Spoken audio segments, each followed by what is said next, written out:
আসসালামু আলাইকুম, কেমন আছেন সবাই? আশা করি ভালো আছেন। আজকে 16ই রমজান। আমরা বন্ধুরা মিলে আজকে ইফতার পার্টিতে যাচ্ছি। আমাদের সাথে আছে সুমন ভাই, আমার সিয়াম বন্ধু, তারপরে যে ছোট ভাই রুমেল, আর ওই সামনে আছে আমার উপবন্ধু। মাওলায়া সাল্লি ওয়া সাল্লিম দাইমান আবাদান আলা হাবিবিকা খায়রিল খালকি কুল্লিহিম। আমি মোহাম্মদ আল আমিন, আর আপনারা দেখছেন আমার আজকের নতুন একটি ব্লগ। আজকের ব্লগটা একটু অন্যরকম এবং অনেকটা আবেগের, কারণ আজ আমরা যাচ্ছি বন্ধুদের সাথে একটি বিশেষ মুহূর্ত কাটাতে, একসাথে ইফতার করার জন্য। রোজার মাসের ইফতার শুধু খাবার খাওয়ার সময় না, এটা পরিবার, আত্মীয় স্বজন আর বন্ধুদের সাথে ভালোবাসা ও বন্ধনের একটি বিশেষ মুহূর্ত। আর সেই মুহূর্তটাকে স্মরণীয় করে রাখতে আজকের এই ছোট্ট আয়োজন। আমাদের যাত্রা শুরু হচ্ছে মানিকগঞ্জ শহরের বাসস্ট্যান্ড এলাকা থেকে।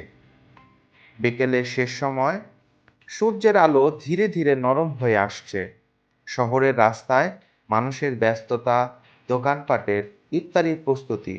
কোথাও গরম গরম পেঁয়াজু ভাজা হচ্ছে, আবার কোথাও জিলাপির মিষ্টি ঘ্রাণ ছড়িয়ে পড়ছে। এই ব্যস্ত শহরের মাঝে আমরা কয়েকজন বন্ধুরা মিলে রওনা দিয়েছি কিন্তু আমাদের গন্তব্যে বেলথা নদীর পাড়ে। বন্ধুদের সাথে যখন একসাথে কোথাও যাওয়া হয়, তখন পথটা যেন অনেক বেশি সুন্দর হয়ে যায়। হাসি ঠাট্টা, পুরোনো দিনের গল্প আর ছোট ছোট স্মৃতির কথা বলতে বলতে আমরা এগিয়ে চললাম আমাদের গন্তব্যের দিকে।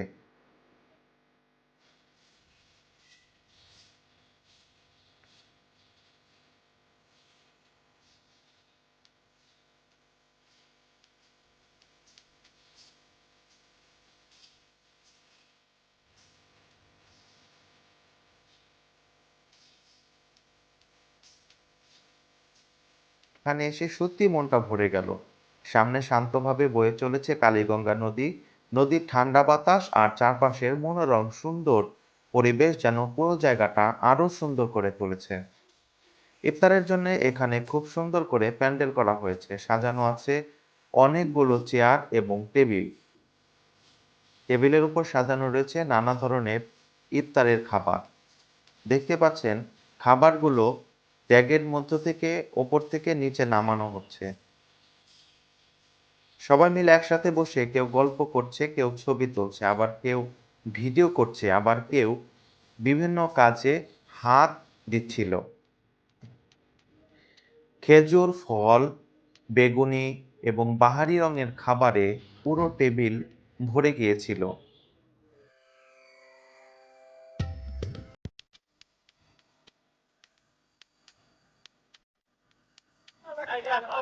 সকলে মিলে এত সুন্দর একত্রিতভাবে বসে আনন্দ ঘন মুহূর্তে ছবি তোলা, এটা মনকে আসলে ছুঁয়ে যাওয়ার মতো একটা সময়।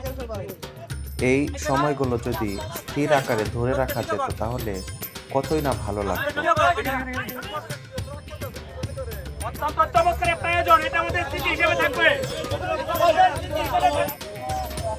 এরই মধ্যে ধীরে ধীরে আজানের সময় হয়ে যাচ্ছে। চারপাশের শান্ত পরিবেশ, নদীর ঠান্ডা বাতাস আর সেই সাথে সুন্দর সুন্দর কিছু বন্ধুদের সাথে আসলেই সুন্দর ও শান্তির একটা পরিবেশ কিন্তু বিরাজ করছিল আমাদের এই ইফতারের ময়দানে। কত কত রকমের কত সুন্দর মুখ, যেগুলো হয়তোবা কখনো কখনো বছরে একবার দুইবার দেখা হয়, তাদের নিয়ে আজকের এই মিলন মেলায় একত্রিত হয়ে আসলে নিজেকে খুবই প্রাণবন্ত এবং নিজেকে খুবই ধন্য মনে হচ্ছে। এমন সুন্দর একটি আয়োজন করার জন্য আমার প্রিয় বন্ধু জুয়েল এবং রিয়াজুল সহ আনুষঙ্গিক যারা এই ইফতার মাহফিলের আয়োজনে কমিটির সাথে সম্পৃক্ত ছিলেন তাদের সবাইকে অন্তরের অন্তঃস্থল থেকে ধন্যবাদ জানাচ্ছি। কেননা এত সুন্দর একটি পরিবেশ যদি উপহার তারা না দিত তাহলে এই স্মৃতিগুলো অপূর্ণই থেকে যেত। এরকম স্মৃতিমূলক একটা অনুষ্ঠান করা কিন্তু আসলে খুবই সাহসের ব্যাপার। কেউ চাইলেই এত বড় একটি উদ্যোগ কিন্তু সহজে নিতে পারে না। তারপরে মহান আল্লাহর দরবারে লাখো কোটি শুকরিয়া এমন সুন্দর একটি উদ্যোগ গ্রহণ করার জন্য। আজকের এই সুন্দর সময়টা আমাদের জন্য সত্যি অনেক স্মরণীয় হয়ে থাকবে। বন্ধুদের সাথে কাটানো এই মুহূর্তগুলোই একদিন সবচেয়ে সুন্দর স্মৃতি হয়ে থাকবে। আপনারাও চেষ্টা করবেন মাঝে মাঝে বন্ধুদের সাথে এমন সময় কাটাতে। যদি আজকের ব্লগটি আপনাদের ভালো লেগে থাকে তাহলে অবশ্যই ভিডিওটি লাইক, কমেন্ট এবং শেয়ার করবেন। আর যারা এখনও চ্যানেলটি সাবস্ক্রাইব করেননি তারা অবশ্যই সাবস্ক্রাইব করে পাশে থাকা বেল আইকনটি চাপ দিয়ে রাখবেন। সবাই ভালো থাকবেন, সুস্থ থাকবেন।